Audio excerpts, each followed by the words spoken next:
મિત્રો આ દર ચૂંટણી આપણને દબાવે છે અને એના કેટલાક મળતિયા લડાઈની આગેવાની લઈને નીકળે, ભારત માતા કે ચોરના પેટના જો તમે હાલી નીકળ્યા, ખખડાવીને મુખ્યમંત્રીને કહી દીધું કે અમારા રિઝર્વેશન હટાવવું જ પડશે. પણ હું ખખડાવ્યું હોય? ડેલો મુખ્યમંત્રીના રૂમની બહાર ઉભા રે, સાહેબ આવું, સાહેબ આવું, ખટખટ આવું, ખખડાવે આવું, બોલો કે નહીં ભાગા છે. પછી ખખડાવીને કે તો અમારું ટીપી વાળું છે સાહેબ કરી દેજો ને પ્લીઝ, અને બાઠી વયો જાય. પછી અહીં આવીને કે ખખડાવીને કહી દીધું પણ બાવણું મુખ્યમંત્રી રૂમમાં કરવા. 21માં હારી ગયા, 22માં હું હારી ગયો, 26માં કદાચ આ હારી જાય. તમે કેટલા દી જાગતા હોશો? આ ભાજપ વાળા દર ચૂંટણીએ બીવડાવે અને પાછી એમ કે પાટીલ ને અહીંના ધારાસભ્યને ડખો પડ્યો છે એમાં હટવાનું છે. બેમાંથી એકેય કેટલું ભણેલા છે મને કયો? હાલો પેલા મારાથી વધુ જે ભણેલો હોય ને મારી હારે ડિબેટમાં બેહાડો કતારગામના ચોકમાં. કરવા આવ્યો છું કે હું એકવાર હારી ગયો પણ હિંમત નો હાર્યો. બીજી વારે અમારા આ માણસો હારી જાય કાંઈ વાંધો નહીં બાપા, પણ તમે કેટલા દી જાગતા હોશો? કેટલી પેઢીઓ જાગતા હોશો? ક્યારેક તો નિર્ણય કરો કે હવે જે થવું હોય થાય, મોરે મોરો ભટકાડ દેવો નિર્ણય તો કરો. નમસ્કાર મિત્રો, કિસાન સંદેશ ચેનલમાં આપનું સ્વાગત છે. મિત્રો, ગોપાલ ઇટાલિયાનો આ વિડીયો છે તે ખાસ છેલ્લે સુધી જોવા માટે આગ્રહ કરું છું, કારણ કે આ જનસભાનું આયોજન છે તે સુરતના કતારગામમાં થયું હતું અને ત્યાં હજારો લોકો તમારી નજર સામે છે. મિત્રો, હજારો લોકો ઉમટી પડ્યા અને ગોપાલ ઇટાલિયાએ જે જુસ્સેદાર ભાષણ કર્યું તે સાંભળીને લોકો ખરેખર આનંદિત થયા છે. મિત્રો, ગોપાલ ઇટાલિયાએ જે ભારતીય જનતા પાર્ટીના વધુમાં 2 નેતા ઉપર આકરા પ્રહારો કર્યા છે, જેમાં CR પાટીલ અને હર્ષભાઈ સંઘવી ઉપર જે પ્રહારો કર્યા છે સાંભળીને લોકો ઉત્સાહમાં આવી ગયા છે. શું કહ્યું છે CR પાટીલ માટે અને હર્ષ સંઘવી માટે તે પણ જાણીએ આ વિડીયોમાં. તો આ વિડીયો છોડીને ક્યાંય જતા નહીં. તમને જો ગોપાલ ઇટાલિયાનું ભાષણ પસંદ આવે તો આ વિડીયોના કોમેન્ટ બોક્સમાં ચોક્કસથી કોમેન્ટ કરવા નમ્ર વિનંતી, અને આ વિડીયો દરેક લોકોને ખાસ શેર કરજો. સાંભળીએ ગોપાલ ઇટાલિયાએ શું કહ્યું છે. બે ખોટા છે, બે ખોટા છે, બે ખોટું બોલીને આખા કતાર ગામને ઉજાગરા કરાવે છે મત માટે થઈને. કેમ કે આનું નિરાકરણ આવી જાય તો તમને દબાવવાના કેમ? દર ચૂંટણીએ રિઝર્વેશનનું જો નિરાકરણ આવે તો દર ચૂંટણીએ સોસાયટીના પ્રમુખોને, આગેવાનોને બધાને કેવી રીતે દબાવવાના? દર ચૂંટણીએ મત હેરવી એકાય, મુદ્દો લટકતો રાખી એકાય ને એટલા માટે આને એક સરસ મજાનું હાથમાં આવી ગયું છે. આમાં અમારું તો કાંઈ નુકસાન નથી મારા વડીલો, અમે તો પહેલાય લડતા હતા ને પછી લડતા રહેવું. પણ તમે વિચારો ક્યાં સુધી આમના માલવા દેવું છે? તમે વિચારો કે કેટલા દી હાલ છે.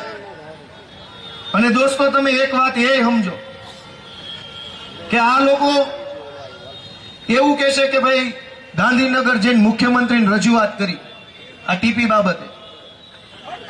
ન્યા હું હાલે એ હું તમને ખરેખર કહી દઉં.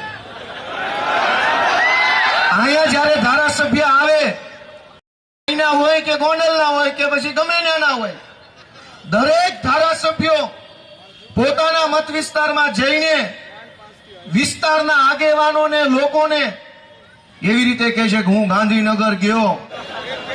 કોઈની કાંઈ ઓકાત નથી. કેમ? કેમ કે રિઝર્વેશનનો મુદ્દો, ટીપીનો મુદ્દો સોસાયટીમાં જ કેમ? એકેય બિલ્ડરોને કેમ તકલીફ ન પડી ભાઈ? એકેયના ચાલુ પ્રોજેક્ટ ઉપર કેમ રિઝર્વેશન નો આવ્યું?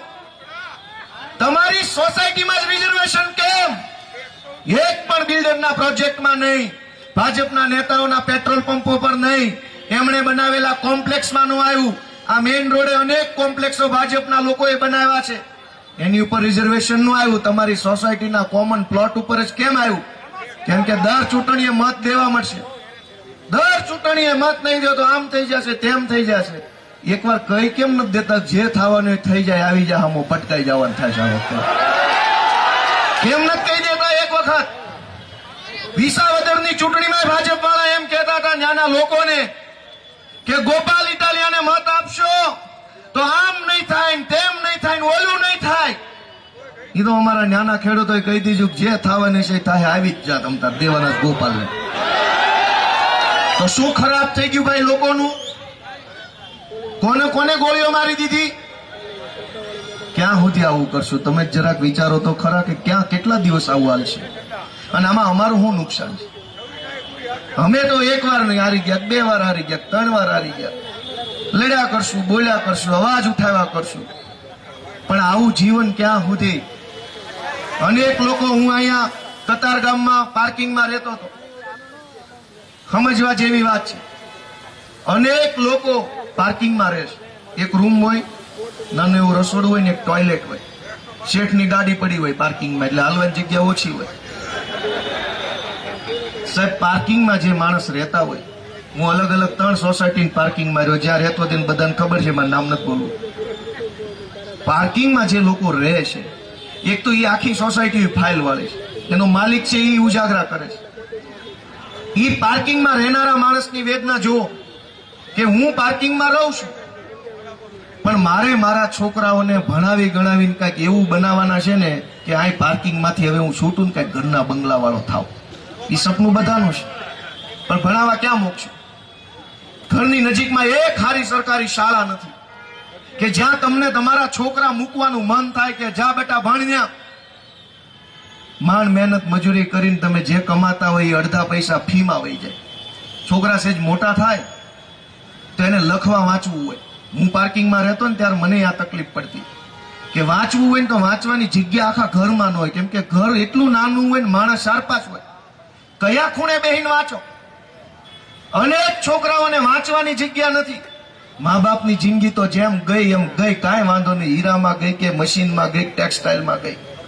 પણ છોકરા, એને આજ વાંચવું હોય તો ક્યાં જવાનું વાંચવા? સોસાયટીમાં બીજો નાનો મોટો અવાજ આવતો હોય, ઘરની અંદર નાનો મોટો મમ્મી કે દીકરી કે કઈક બહેનો કામ કરતી હોય, છોકરા રમતા હોય, કોકના ઘરના ટીવીનો અવાજ આવતો હોય, પ્રસંગ હોય તો એમાં ઢોલ નગારા વાગતા હોય, કઈક અમારા જેવાની સભાના માઇક વાગતા હોય. આ બધી પરિસ્થિતિની વચ્ચે જે છોકરાઓ નાના મકાનમાં રહે છે, હાકડા મકાનમાં રહે છે, ગાળામાં રહે છે, પાર્કિંગમાં રહે છે, ઈ છોકરાઓએ JEEની, NEETની, UPSCની, GPSCની, PSIની, મામલતદારની, કોન્સ્ટેબલની તૈયારી કરવી હોય તો ક્યાં બેસીને વાંચવાનું? પાટીલે અને સંઘવીએ અમને ચેલેન્જ મારી કે તમારી હત્યા વિષય નહીં આવે, જાઓ. ભાઈ પાટીલ સાહેબ, અમે નાના માણસો છે, અમે સામાન્ય માણસો છે, અમે કોઈ રાજકીય ખાનદાનમાંથી નથી આવતા. તમે બધા શક્તિશાળી માણસો કહેવાઓ, પૈસાવાળા કહેવાઓ, તમારી પાસે ગુંડા, પોલીસ, સત્તા, તંત્ર બધુંય છે. તમે અમને હરાવી દો અને 27માંથી 0 કરી દો, એમાં બહુ મહાનતા નથી. તમે મોટા માણસ છો, નાના માણસ મારી નાખો તેમાં નવાઈ નથી. પણ તમને ભગવાને શક્તિ આપી હોય તો સુરતની અંદર તમારી સરકાર વર્લ્ડ ક્લાસ વિશ્વ કક્ષાની શ્રેષ્ઠ લાઇબ્રેરી અને વાંચનાલય કેમ નથી બનાવતા જ્યાં 10,000 છોકરા બેસીને વાંચી શકે? તમારે અમને હરાવી દેવા, પણ તમે જીતો તો અમારો ગરીબ પાર્કિંગમાં રહેતો એક છોકરો શાંતિથી એસીમાં બેસીને ઈ-બુક વાંચી શકે, કોમ્પ્યુટર ઉપર બેસીને મફતમાં લખી વાંચી શકે. એવા વાંચનાલય કેમ નથી બનાવતા? એવી ચેલેન્જ મારો ને ભાઈ પાટીલ ને સંઘવી સાહેબ કે જાઓ આ ગોપાલ ઇટાલિયન હરાવી દો તો હું બનાવીશ. એવું કેમ નહીં? 27 સીટોમાંથી તમને 0 કરી દઈશું એવી ચેલેન્જ પાટીલે મારી. ભાઈ, કેન્દ્રમાં સરકાર તમારી, રાજ્યમાં તમારી, મેયર તમારા, એટલા બધા પાણી વાળા હોય તો કરજો. 1 મહિનામાં આખા કતારગામના દસ્તાવેજ જાઓ. મારો ચેલેન્જ એવી, મારો એવી ચેલેન્જ પાટીલ અને સંઘવી બે કે 1 મહિનામાં દસ્તાવેજ લોકોના હાથમાં આપી જાઓ. તમારા પાણી હોય, મારો એવી ચેલેન્જ. અમને હરાવી દેવાની ચેલેન્જ શું ચેલેન્જ છે? અમે તો નાના માણસો છીએ. મરેલાને મારવાની ચેલેન્જ ન કહેવાય. 30 માર ખા મારો તો માર્યો કહેવાય. અમે નાના માણસ છીએ, અમે નાના માણસ છીએ. અમને હરાવી દો તો કાંઈ વાંધો નહીં. તમારી પાસે ગુંડાની ફોજ, તમારી પાસે પૈસાવાળા માણસો, તમારી પાસે સમાજના કહેવાતા આગેવાનો, તમારી પાસે બધુંય છે, પણ તોય તમે એક હારી નિશાળ નથી બનાવી શકતા ને. હું કામ? કેમ કે તમારથી થાય એમ નથી. ભાઈ, તમનો કામ ન કરી શકો. કામ તો અમારા આમ આદમી પાર્ટી કાર્યકર્તા કરે. અને દોસ્તો, શાળા બનાવવા માટે શું જોઈએ? શાળા બનાવવા માટે શું જોઈએ? પૈસા, રેતી, કપચી, જમીન, થોડાક માણસો, ટેકનોલોજી. આ બધું સરકાર પાસે છે કે નથી? તો કેમ શાળા નથી બનતી? કેમ કે મનીષ સિસોદિયા જેવી દાનત નથી ને, એટલે જ કામ શાળા નથી બનતી. અને દાનત હોય તો પૈસા ન હોય તો શાળા બને. દાનત હોય, જમીન ન હોય તો જમીન આવી જાય. દાનત હોય તો દુનિયામાં દેવાવાળા હજારો લોકો બેઠા છે, ખાલી દાનત જોઈએ કામ કરવાની. અમારી દાનત હતી તો અમારી પાર્ટીને એવા મેણા મારતા હતા કે ત્રીજી પાર્ટી ગુજરાતમાં હાલતી નથી.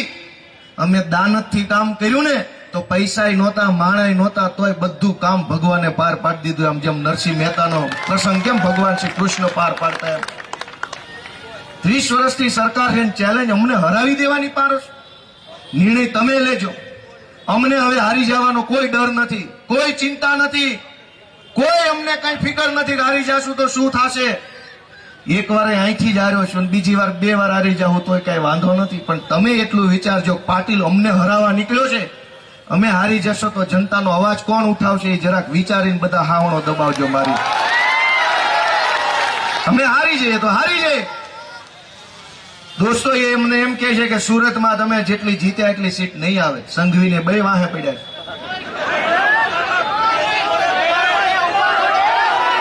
દોસ્તો એ લોકોને મારે એટલું કહેવું છે કે અહીંયા આપણું સુરત એ વિશ્વ કક્ષાના વેપાર સાથે જોડાયેલું સુરત છે. અહીંના હીરા દુનિયાના તમામ દેશોમાં વેચાય છે. હીરાની હારે કામ કરતો વેપારી માણસ પણ દુનિયાના બધા દેશમાં જાય છે. અહીંનું કપડું દુનિયામાં જાય છે, બધા જ દેશોમાં.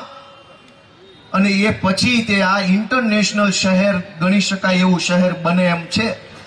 ક્યાંય વિશ્વ કક્ષાની એક પણ સુવિધા આપણા સુરતના કોઈ ખૂણે હોય તો તમે મને કહો. એક પણ રોડ કાંઠ ખૂણે નથી.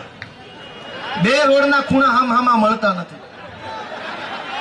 છેક ગરનાળાથી લઈ અને કામરેજ સુધી જાઓ તો એ સુરતનો સૌથી મેઇન રોડ છે ને એમાં ક્યાંય 4 રસ્તા પડતા નથી. મગજમાં વિચારો ક્યાંય 4 રસ્તા પડતા હોય તો કેવું પ્લાનિંગ કર્યું એને.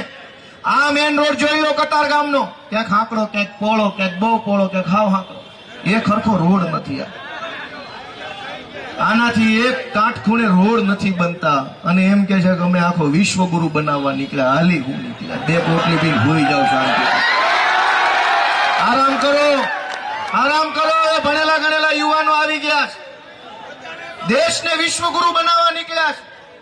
ગટરના ઢાંકણા રોડનું લેવલ મળતું નથી. આઝાદીના 75 વર્ષે લેવલ તો લઈ આવો પહેલા. ક્યાંક ઢાંકણું ઊંચું, ક્યાંક રોડ ઊંચું.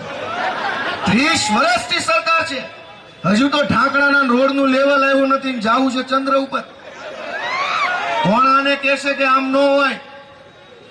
મિત્રો હું તો તમને બહુ વિનંતી કરું છું કે ક્યાં સુધી તમે અમારી પરીક્ષા લેશો એ તો કયો. અમારી ભૂલ શું છે? અમે શું ખોટું કર્યું છે? શું પાપ કર્યો? શું પૈસા ખાધા? કોનું લઈ લીધું? અમે ક્યાં પાર્ટી બદલી? અમે ક્યાં સમાજ હારે ગદ્દારી કરી? અમે ક્યાં કોઈ પણ પૈસા ખાઈ ગયા? અમારી શું પરીક્ષા બાકી? તમે અમને કહો તો અમે પરીક્ષા આપી દઈએ. પણ એક વખત તમે અમને કતારગામ આખાની અંદર હાવણાવાળી કરીને આપો એવી વિનંતી તો કરો. બધાય નક્કી કરી લ્યો, ભલે ભાજપના કાર્ય કરતા હોય, એકવાર અમને તક આપો. વિસાવદર વાળાએ મને તક આપી તો તમે મને કહો કે મેં શું ખોટું કામ કર્યું. હું ધારાસભ્ય બન્યો અને હમણાં 7-8 મહિના થઈ ગયા. આખા ગુજરાતને જગાડવાનું કામ કર્યું. આ ગુજરાતના ઇતિહાસમાં પહેલી એવી ચૂંટણી છે કે જેમાં હજારો લોકો સ્વયંભૂ, જે સોસાયટીમાં પબ્લિક આવે, જે સોસાયટીમાં ભાજપના નેતા આવે, એ નેતાને પબ્લિક સ્વયંભૂ પ્રશ્ન પૂછતી થઈ ગઈ છે. વાત સાચી છે કે ખોટી? વડોદરામાં, અમદાવાદમાં, રાજકોટમાં, સુરતના પેલી બાજુના વિસ્તારમાં બધે જ જનતા સ્વયંભૂ પ્રશ્ન પૂછતી થઈ ગઈ છે કે ક્યાં હતા, શું કરતા હતા. આટલી હિંમત ક્યાંથી આવી લોકોમાં?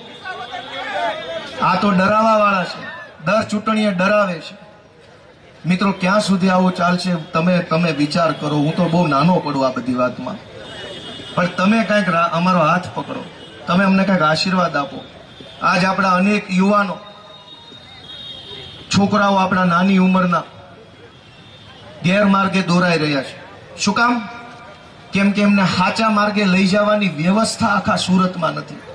સાયબર ક્રાઇમની અંદર ખાતા ભાડે આપીને અનેક છોકરાઓની જિંદગી ધૂળ ધાણી થઈ છે. અનેક છોકરાઓએ લોભમાં આવી, લાલચમાં આવી, કોકના કહેવામાં આવીને ખાતું ભાડે આપ્યું. હરિયાણાની પોલીસ પકડી જાય, દિલ્હી પોલીસ પકડી જાય, પંજાબ પોલીસ પકડીને જેલમાં પૂરી દીધા છે. એના મા બાપ રાતા પાણીએ રોવે છે. બીજા રાજ્ય ભાષા જાણીએ નહીં, વકીલને ઓળખીએ નહીં, કાગળમાં ખબર પડે નહીં. અનેક છોકરાઓ બીજા રાજ્યની જેલમાં અત્યારે હેરાન થાય છે. આ હું સાચું બોલું છું ખોટું? શું કામ? કે આ અનેક યુવાનોને સાચા રસ્તે લઈ જાય એવું સ્પોર્ટ્સ કોમ્પ્લેક્સ સુરતમાં હોત તો હજારો છોકરાઓ રમત ગમતની અંદર આગળ વધીને પોતાની કારકિર્દી બનાવતા હોત. વિશ્વ કક્ષાની શાનદાર સુવિધાવાળી લાઇબ્રેરી હોત તો અનેક યુવાનો એમાં બેસીને વાંચતા હોત. પરફોર્મિંગ આર્ટ નામની વ્યવસ્થા હોત. કોઈ છોકરાને ગિટાર વગાડતા આવડે, કોઈને ગાતા આવડે, કોઈને કવિતા લખતા આવડે, કોઈ ફ્લૂટ વાંસળી વગાડે, કોઈ તબલા વગાડે, કોઈ ક્લેપ બોક્સ વગાડે. ઓલા કાફેમાં વગાડે છે ક્લેપ બોક્સ. અનેક છોકરાઓની પાસે ભગવાને અનેક કળા આપેલી છે, પણ એ કળા કોને જઈને બતાવવાની? ક્યાં જઈને એ કળા બતાવવાની? ભાજપના લોકો તો અભણ છે, પણ એને ખબર નથી કે આપણા છોકરાઓમાં ખૂબ ઈશ્વરે શક્તિ મૂકી છે. એને જરાક વ્યવસ્થા આપો ને તો આ છોકરા આખા દેશમાં નામ રોશન કરે એમ છે.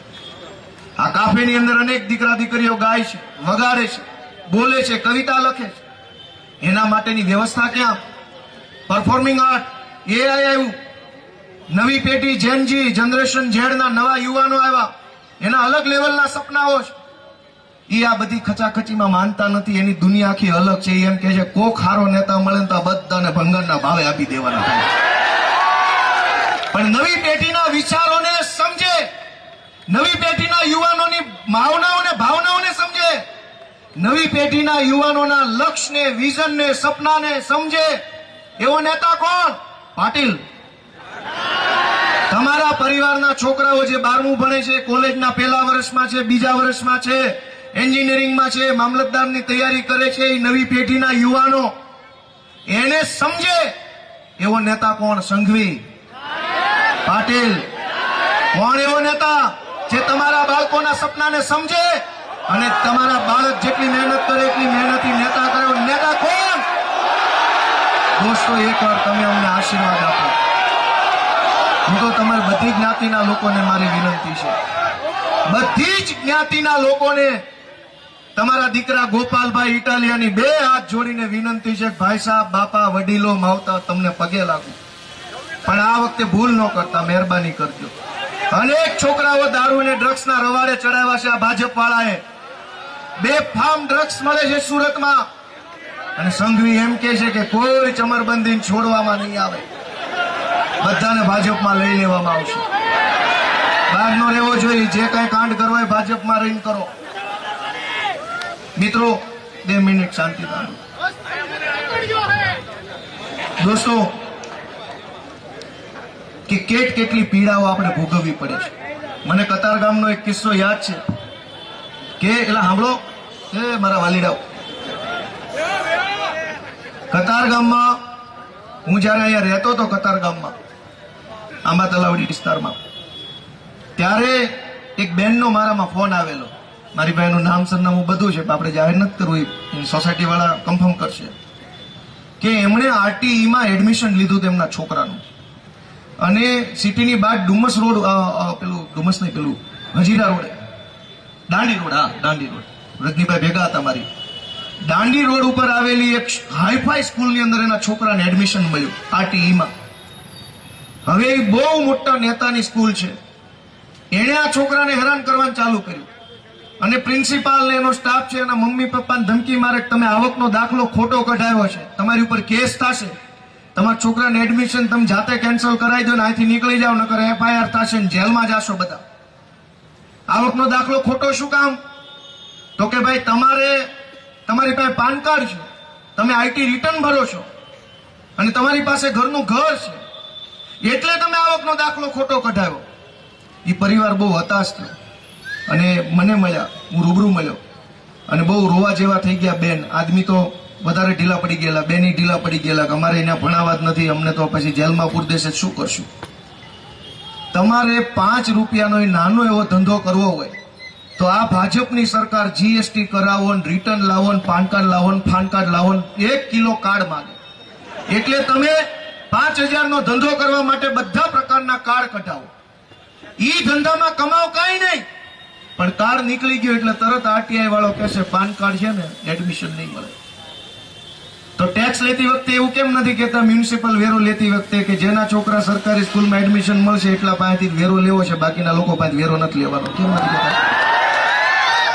વેરો બધા પાસેથી લઈ લેવાનો, પણ પણ એક માવતરની લાચારી તો જોવો, છોકરા ભણાવવા માટે પોતે કંઈક અપરાધ કર્યો હોય, કોઈ ગુનો કર્યો હોય, કંઈક ખોટું કરી નાખ્યું હોય, એવી અંદરથી બીક લાગ્યા કરે સતત કે મેં ખોટું કરી નાખ્યું છે. મેં એને સમજાવ્યા કે આ દાખલો મામલતદારે કાઢ્યો છે, જેટલાનો કાઢ્યો, 1.5 લાખનો કાઢ્યો, 10 લાખનો કાઢ્યો, મામલતદાર શું કામ કાઢ્યો? એની ફરજ હતી ને જોવાની. અને મકાન છે તો મકાન ક્યાં કોકના બૂચ મારીને કે ટીપીના પ્લોટ કુદાવીને કરોડોની કાળે કમાણી લીધા છે? જેને મકાન લીધા એને હીરા ઘસીને લીધા, ટીકી ચોંટાડીને લીધા, લેસ પટ્ટા કાપીને લીધા, બહેનોએ બ્યુટી પાર્લર ચલાવીને મકાન લીધા, કોકે ઘરે જમવા વાળાને જમણવાર જમાડીને પેલું કુકિંગ કરીને લીધા. તમારી કાળી મજૂરીના પૈસે મકાન લીધા. એટલે સરકાર એમ કહે છે કે મકાન છે એટલે તમારા છોકરાને અમે નહીં ભણાવીએ, તો ટેક્સ અમે નહીં દઈએ. સરકારી શાળામાં ડ્રો સિસ્ટમ છે, કદાચ કોઈને ખબર હશે, લકી ડ્રો. વેરો લેવામાં તો કોઈ ડ્રો નથી કરતા, જેનો ડ્રોમાં ભાજપ વાળાનો લઈ લો ને વેરો. મિત્રો, કેટલી પરિસ્થિતિ હું કહેવા બેસીશ તો હવાર પડે એટલા મુદ્દાઓ છે. પણ ક્યારે તમે અમારી પરીક્ષા ક્યારે પૂરી કરશો એ કહો તમે અમને. એ આગળ વાળા 10-15 જણા ક્યારના ગાડી પાડ્યા કરે, વાહે કોઈ બોલતું નથી. ટીવીની સ્ક્રીનની પાછળ કોઈ બોલ્યું નહીં કાંઈ. મિત્રો, છેલ્લી વાત મારે તમને એટલી કહેવી છે કે અત્યાર સુધી તો આપણી પાસે રસ્તો નહોતો. કોંગ્રેસ તો ક્યારેય આપણી પાસે ચર્ચાનો વિષય નહોતો. ભાજપને આપણે બધા મત દેતા હતા, અને ભાજપને ન દેવો હોય તો આપણી પાસે બીજો કોઈ વિકલ્પ હતો નહીં. હવે તો આમ આદમી પાર્ટીનો ભણેલા ગણેલા ઈમાનદાર લોકોનો એક વિકલ્પ આપણને મળ્યો છે. અને એમાંય કતારગામથી નહીં તો વિસાવદરથી તમારો છોકરો ચેટ પાર્ટીની ટોચ ઉપર પહોંચ્યો છે. મથાળે આપણો માણા બેઠો છે. જરાક અહીંથી તમે આપશો તો અમારું સારું થાય.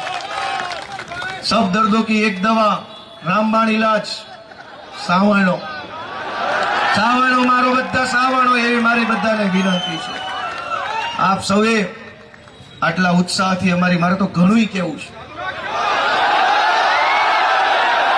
તમે આગળ વાળા કેવા છો, પણ ઘડિયાળ વાળા ના પાડે, ધ્રુજારી આવે હાથમાં. એટલે મશીન મૂક્યો ને એટલે બોલીને નો કે ગુર થાય એટલે ખબર પડી જાય કે હાલો કાપો હોય આને.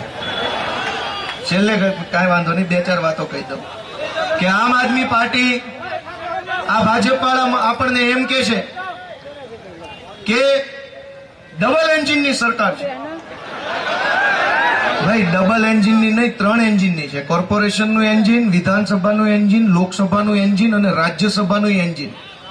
4 એન્જિન લગાવ્યા પછી કતારગામમાં તો દસ્તાવેજ નથી થતા ને. તો સારે એન્જિન ભંગારમાં નાખીને અમારી સાવણાવાળી કરો એટલે તમારે કમ્પ્લીટ કામ થવાનું છે. 4 એન્જિન લગાવ્યા પછી કામ તો થવાનું નથી, ધાક ધમકી મારે છે. ત્યાં ખેડાના સાંસદે કીધું મત નહીં આપો તો ગ્રાન્ટ નહીં દઉં.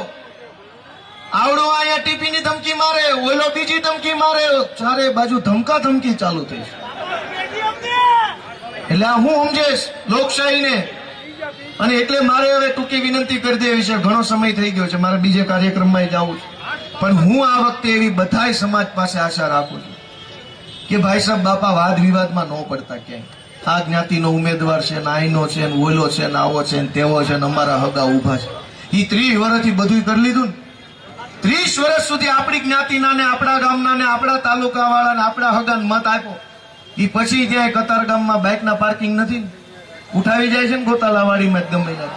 આપણી જ્ઞાતિ વાળાને મત આપ્યા, બાઇક ઉછેના લઈ જાય. તમે જેને મત આપ્યા એને ગેરકાયદેસરના બાંધકામોના થડકલા કરીને કરોડો કમાઈ લીધા. તમે મહેનત મજૂરી કરીને 70,000નું બાઇક લાવત મૂકવાની જગ્યા ન રહેવા દીધી. આપણી જ્ઞાતિના આ કર્યું. બધાએ પોતપોતાની જ્ઞાતિના લોકોને મત આપીને જોઈ લીધું. પછી શાળા નથી, પછી દવાખાના નથી, પછી પાર્કિંગ નથી, પછી ટ્રાફિક જામ છે, પછી ક્યાંય સાફ સફાઈ નથી. એક વખત બધાએ મળીને અમારા હાવણા જ્ઞાતિને મત આપી દો ને તો અમે તે કઈક ગંદકી સાફ કરવામાં લાગી જાય. મિત્રો, આપ સૌનો હૃદયપૂર્વક ખૂબ ખૂબ આભાર વ્યક્ત કરું છું. ભારત માતા કી, ભારત માતા કી જય જવાન. મિત્રો, આ વિડીયો તમે છેલ્લે સુધી જોયો, આપનો ખૂબ ખૂબ આભાર. આવા જ વિડીયો જોવા માટે, આમ આદમી પાર્ટીના નેતાઓના ભાષણ અને વિડીયો સાંભળવા માટે આ ચેનલને હજી સુધી જો તમે સબસ્ક્રાઇબ ના કરી હોય તો સબસ્ક્રાઇબ કરી લો, બાજુનું બેલ આઇકોન પ્રેસ કરી લો, જેથી કરીને સૌથી પહેલાં વિડીયોના નોટિફિકેશન તમને મળતા રહે. મિત્રો, તમે આવા જ વિડીયો જો લાઈવ સભાઓ જોવા માગતા હોય તો ફેસબુક ઉપર જઈને કિસાન સંદેશ નામનું જે પેજ છે તેને પણ ફોલો કરવાનું ચૂકશો નહીં. મિત્રો, ફેસબુક ઉપર જઈને સર્ચ કરી લો કિસાન સંદેશ, ત્યાં જે પેજ આવે તેને પણ ફોલો કરી લો, જેથી કરીને આમ આદમી પાર્ટીના દરેક નેતાઓની સભાઓ તમને લાઈવ જોવા મળે. આ વિડીયોમાં બસ એટલું જ. હવે મળશું કાલે એક નવા વિડીયો સાથે. હાલ અમને રજા આપશો. ધન્યવાદ.